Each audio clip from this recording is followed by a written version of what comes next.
In this video, I am going to teach you how to reset your AutoCAD settings back to default. This is useful if your interface is acting up or you've made too many changes and want a clean slate. Let's get started. First, open your AutoCAD and sign into your account. Make sure both the source and destination drawings are open. Next, go to the command line, type OP, then press Enter. This opens the Options window where you can control various system settings.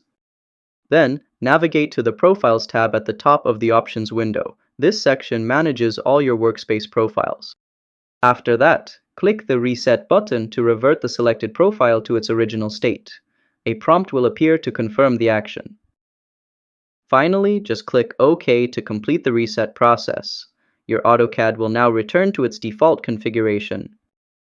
And that's how you reset AutoCAD to its default settings. If this video helped, give it a like and subscribe to How to Tutor for more quick and useful tutorials. See you next time!